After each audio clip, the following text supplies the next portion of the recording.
In the last segment, we ended mentioning the importance of Eisenhower Doctrine in 1957. So I want to resume with that theme and talk about why that was so important in giving or in defining United States foreign policy as it was emerging. Now, we need to briefly discuss, therefore, how the major interest of United States evolved from the time that we got involved in the Middle East at the end of World War II to the time of Suez War in 1956 and eventually the promulgation of 1957 Eisenhower Doctrine. In terms of United States interest, by 1957, three distinct interests of United States had surfaced, which some scholars have actually dubbed as the Holy Trinity, the three interests being the items that I want to discuss, and they are really distinct. First of all, those of you who are reading the manuscript, I have discussed this in much greater depth in the manuscript, but I want to begin with a brief summary of them in this segment. First thing to remember is that each of these interests really represent different constituencies, different segments of American society that began to be affected by the United States emergence as really the superpower. And when I say superpower, I mean that in a much more emphatic sense, because even though we have another superpower, the Soviet Union, I've always argued that Soviet Union in capability terms really were never in our class. So in many ways, our superpowerness is much more meaningful than theirs. And what made us not realize their weakness was because they had, of course, nuclear weapons. So nuclear weapons actually distort the real capabilities here. So the first and foremost interest that emerged was the containment of the perceived Soviet expansionism in the Middle East. So I'm talking about our policies in the Middle East. One of them, of course, in fact, the primary one was our perception. And I use that word quite advisedly. Notice I didn't say Soviet aggression. I said our perception of Soviet aggression because that's critical to my way of thinking about the Cold War in the Middle East as it played out. So we ended up being deeply concerned with that, even though by any standard of geostrategic consideration, Middle East is Soviet backyard, not the United States. So containment was what got us really into the Middle East immediately after World War II. Remember the Azerbaijan crisis that I mentioned in 1946. So that was our first interest. That interest was mostly a governmental interest. The defense bureaucracy, the foreign policy bureaucracy, the intelligence bureaucracy, all of them were deeply concerned. And remember, Europe was a shadow of what it used to be at the end of World War II. They've been fighting each other, and we were actually trying to help rebuild Europe, worried about communist advances in France and Italy and other places. So Marshall Plan was, in a sense, aid to Europeans. Not in a sense, actually it was an aid plan to the European. So our first primary and most important interest in the Middle East is that of the containment of perceived Soviet expansionism. The second part of this trinity is ensuring the free flow of oil to the industrial West. For us as Americans at that time, that was really not the immediate interest of the United States.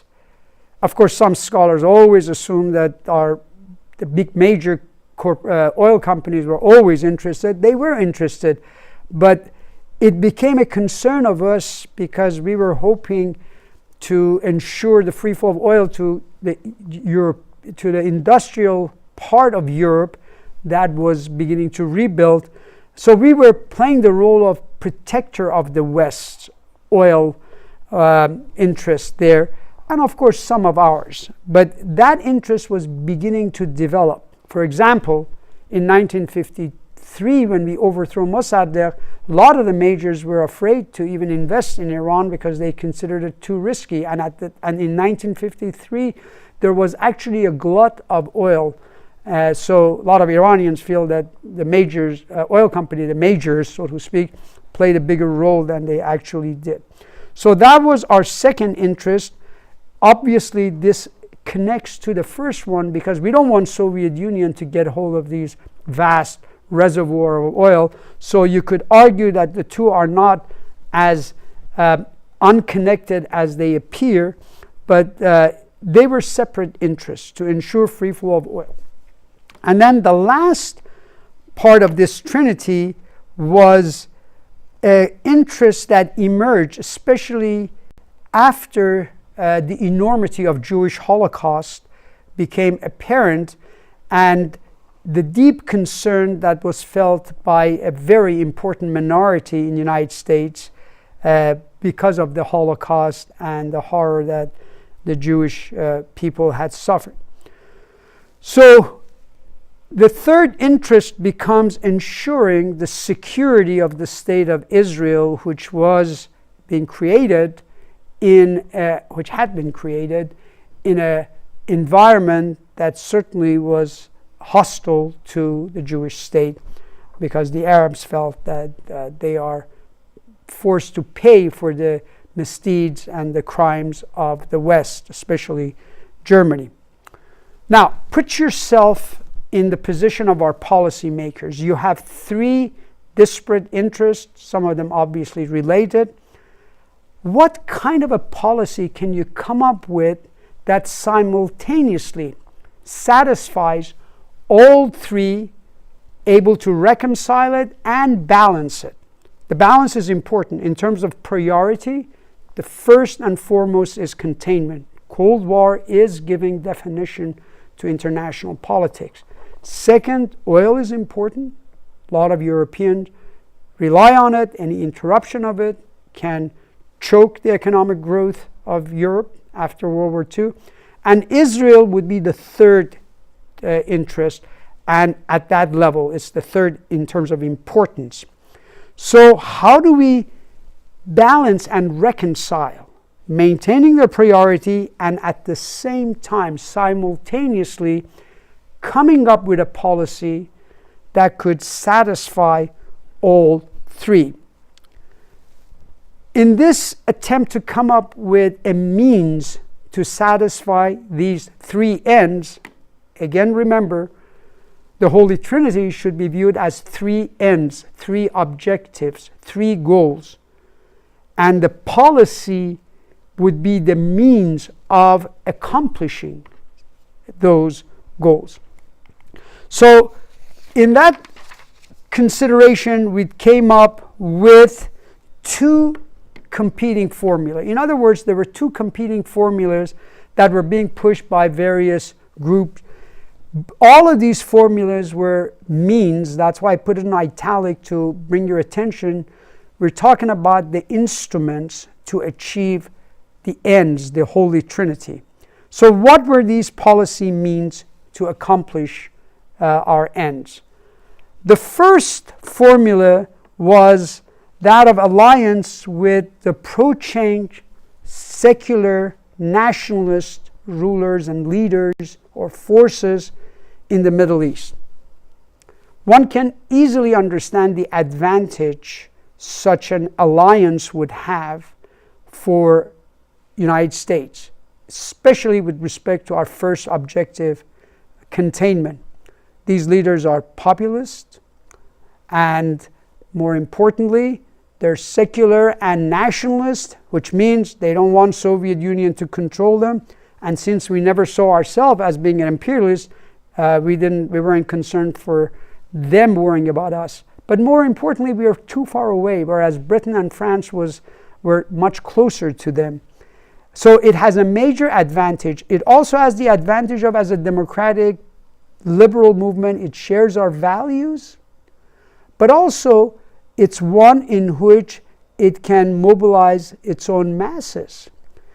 So, and change, by the way, is something that these countries need. They're coming out of a feudal system into a modern world, and you need leaders that could bring about change, and if they're going to be democratic, so much the better. So a good part of our foreign policy, defense establishment favored, at least those who understood it in this way, favored alliance with these people, with the liberal, democratic, secular, nationalist leaders. The disadvantage of alliance with them was really the last two objectives, because many of the secular nationalists, they also wanted to nationalize their oil and keep control of it, and that would cut into the profits, and it would cut into the control of the European, mostly European, but some American firms that had gotten very good deal about exploration of the oil. And then, of course, in the case of the third interest, security of the state of Israel, we had a situation that in the Arab world, at least, Arab nationalism was strongly against Israel. So if we had aligned with this group, whereas we would be able to really amply satisfy our primary interest of containment, it would leave in a limbo the other two interests and even threaten them. The second formula favored by others was a different one, and this was alliance with the traditional, with the conservative, with the anti-change rulers in the region. Many of them were almost a throwback to the Byzantine time. The rulers in Saudi Arabia and other places, the other monarchies were of that genre. And these people would be ill fit to bring their country into a modern era. But if you go back to the three interests, they seem to have also satisfied it and perhaps even balanced or reconciled more than balance the three. First, the traditional conservative reactionary rulers were against communism. So therefore, they have no problem with containment. Number two, they really wanted to sell their oil to the West because that's how they were financing their palaces and their rule. So there was no question that they would pose any threat to Western hegemonic domination of their oil trade, and they would be more than happy to work with Britain, France, and Europeans, and certainly Americans now. So they would satisfy our second interest. Finally, with respect to the state of Israel, there was a commonality of interest actually among the reactionary regimes and Israel. Both feared the rise of Arab nationalism because Arab nationalism would have threatened their rule. Therefore, these people were willing to keep their animosity toward Israel at the rhetorical level, while deep down they resented with Israel any manifestation of Arab nationalism, any manifestation of secular democracy that would have endangered their rule. So they had actually a commonality of interest. You rarely hear Israelis criticizing or wanting us to get rid of the Saudis. Why? Well, here's a good reason. Because they have a common enemy, and that enemy is pro-change, progressive Arabs. Therefore, the advantage of the second formula was that it satisfied all three, at least it seems so, but it reconciled them much better than the first formula. Now, I also need to mention that when I say it satisfied the first formula, one could really make a strong case that just being anti-communist is not going to be a useful alliance for us in our battle with communism, because these leaders are very unpopular. They're dictators, they're tyrants. And the masses would actually become receptive to communist propaganda when they're ruled by these people. So you can certainly question how effective they would have been in terms of dealing with our primary concern, which was containing the perceived Soviet expansionism in the Middle East region. So we're caught between these formulas. Everyone knows if you're really after containment, alliance with the first formula is better. But everyone also knows that even though containment is our primary goal, the other two remaining interests jointly have sufficiently large enough valence, large enough weight, that they could kind of counterbalance the first goal of containment. Well, the decision in terms of opting for which one of these was made for us rather than made by us. That decision, if you recall from previous segment, was made for us when Nasser decided to get arms from Soviet Union. That clinched the dilemmas, or resolved the dilemma, I should say, for Dulles to decide that, okay, now that he has moved to the Soviet Union, really the first option is gone, the first formula is gone, and so the second formula is going to be chosen. And that brings me now to the Eisenhower Doctrine, because the Eisenhower Doctrine was essentially a conscious choice for the second formula, that is the alliance with the conservative, anti-change, reactionary rulers in the region as the best means, instruments to reconcile this Holy Trinity. So Nasser was, again, to recapitulate, was very useful against communism, but not the other two. And therefore, with that, what we get is a decision that was made easy relatively because of Nasser's decision to get arms from the Soviet Union. Okay, a caveat about policy ends versus means. If you recall, I keep italicizing the two, means versus ends, because these are very important later on when we talk about the evolution of our policies in the Middle East. Remember, the Holy Trinity again emerged as three policy ends, three policy goals, objectives for the United States.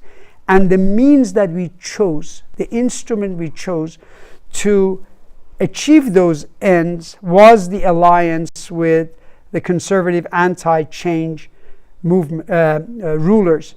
So remember, these are right-wing tyrants who we finally decided to refer to as quote-unquote moderate responsible.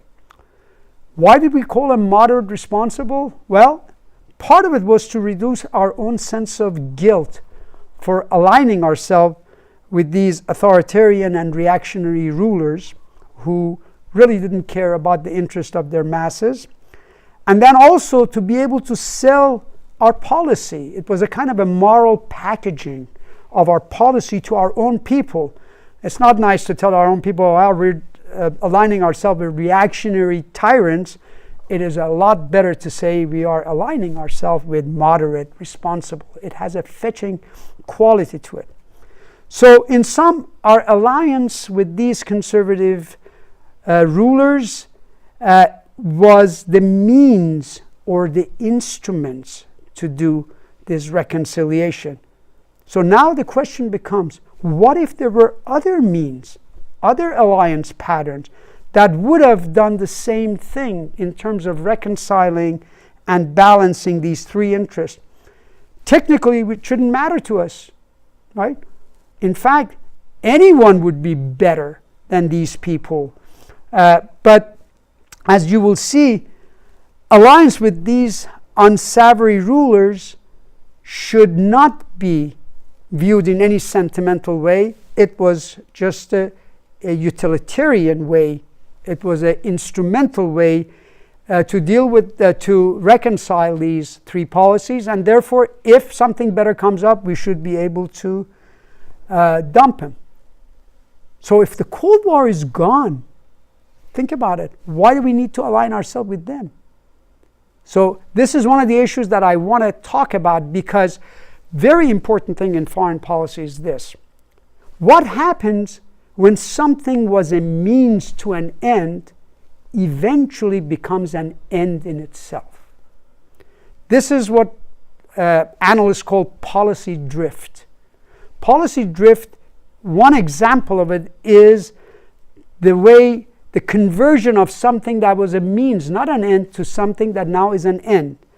And later on, when we talk about the end of the Cold War and United States foreign policy after the Cold War, this conversion of a means to an end will be one of the topics that I'm going to address. But I wanted to kind of plant the seed now to alert you that our alliance with them was only instrumental, because that was the best way to reach our end. You will see that by the end of the Cold War, by 1992, the means have subverted our ends in a way. We develop intricate network of relationship between our military as well as our industry with these reactionary rulers. So now protecting them becomes part of the system, and soon protection of Saudi Arabia is becoming an end. So when we get to the post-Cold War policy, this episode that I mentioned is critical to see how our policy evolved and how the means, in a sense of a policy drift, become an end.